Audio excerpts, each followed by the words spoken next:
Olá, eu sou a Mariana Schlickman e este é mais um vídeo do Mundo Multipolar. Nosso tema da semana é o discurso histórico de Vladimir Putin, que anuncia oficialmente o fim da ordem unipolar. Mas antes de começarmos, por favor, dê o seu like, se inscreva no canal e nas nossas redes sociais, aperte o sininho, compartilhe este conteúdo. São gestos simples que aumentam o engajamento e nos estimulam a produzir mais e melhores conteúdos. Sem delongas, bora lá! O mundo inteiro aguardou ansiosamente pela fala proferida de Vladimir Putin, presidente da Federação Russa, no Fórum Econômico Internacional de São Petersburgo. Então imagino o Biden lá com uma pipoquinha na mão, só vendo o que queria falar. Evento que, apesar das sanções ocidentais, foi um sucesso de público, de discussões e de negócios firmados. Em seu longo discurso, Putin explicou que os acontecimentos de 2022, como o conflito na Ucrânia, não são uma mera crise, mas uma transição sistêmica global, na qual a Rússia ocupará e ocupa um papel de destaque. Vale lembrar que desde meados do século XX, o Ocidente criou um sistema no qual os países imperialistas se apropriavam e se apropriam ainda de toda a riqueza do mundo em troca de papéis, dólares e euros sem lastros, ou seja, baseado em nada. Adeus padrão ouro. E ainda por cima, sobrevalorizados em relação às moedas nacionais. Esse sistema foi o alicerce hierárquico das relações norte-sul, centro-periferia até agora. Entretanto, Putin declarou que a unipolaridade acabou e que uma nova ordem mundial multipolar começou. A globalização, que nasceu assentada no imperialismo e na hegemonia dos Estados Unidos, permitiu a emergência de novos centros de produção e poder. Como relembra Andrew Kurybico, mudanças fundamentais, irreversíveis e de amplo aspecto estão se desenrolando em um ritmo sem precedentes, todas as quais devem as suas origens a eventos anteriores à operação militar especial da Rússia na Ucrânia. Por exemplo, a crise alimentar global foi causada pelas políticas fiscais irresponsáveis do Ocidente, assim como a crise econômica geral em todo o mundo. As sanções anti-Rússia também saíram pela culatra, causando danos estimados em 400 bilhões de dólares às economias dos países sancionadores. Em definitivo, os Estados Unidos não são mais o líder global, mas ele e o seu pequeno círculo de outras naçõezinhas ocidentais ao seu redor permanecem sobre as ilusões de sua própria propaganda, que diz o contrário, que diz que eles ainda são o cara. O líder russo falou que foi a crença em suas próprias narrativas falsas sobre o seu país que levou à decisão de sancioná-lo, esperando que a Rússia entrasse em colapso. Só que isso não só aconteceu, como o que rolou foi bem o contrário. Uma vez que a economia da Rússia permanece soberana, como evidenciado por sua segurança alimentar e de combustível, entre outros fatores, e as cadeias de suprimento foram danificadas, mas estão sendo reconstruídas rapidamente e o rublo ainda é forte. Isso foi ainda palavras de Putin. Por outro lado, a situação de alguns países europeus é incontrolável e tende ao caos. E, de fato, o líder russo até previu outra onda de populismo que, inevitavelmente, resultará em mudanças dentro da sua elite, tudo para fins imprevistos.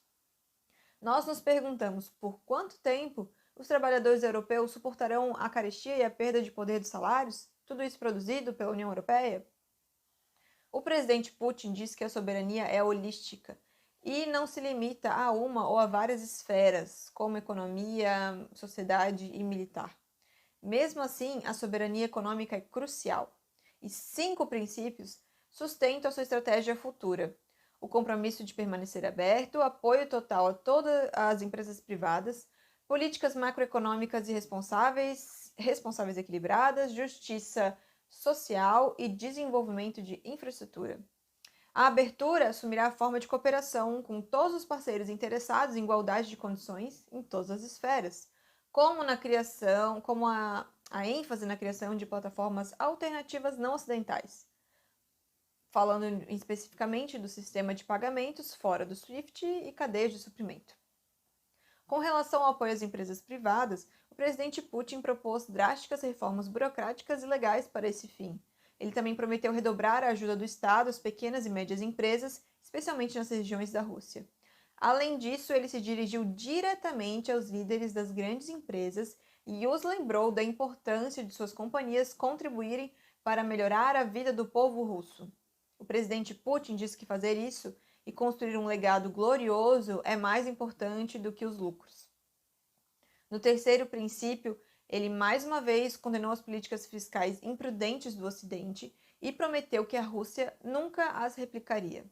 O líder russo acrescentou que há um aumento perceptível nas economias de ativos reais, ou aquelas que são baseadas em algo tangível e não apenas em seus sistemas financeiros, economias que produzem de verdade e não especulam. Isso levou ao quarto ponto, onde ele enfatizou a necessidade de as empresas contribuírem para a sociedade, especialmente para aqueles que são mais vulneráveis. Finalmente, a última parte dos planos geoeconômicos da Rússia é focar amplamente na infraestrutura. Isso se dará através da modernização das estradas e edifícios existentes, especialmente os residenciais, ao mesmo tempo em que amplia as instalações industriais e científico-tecnológicas.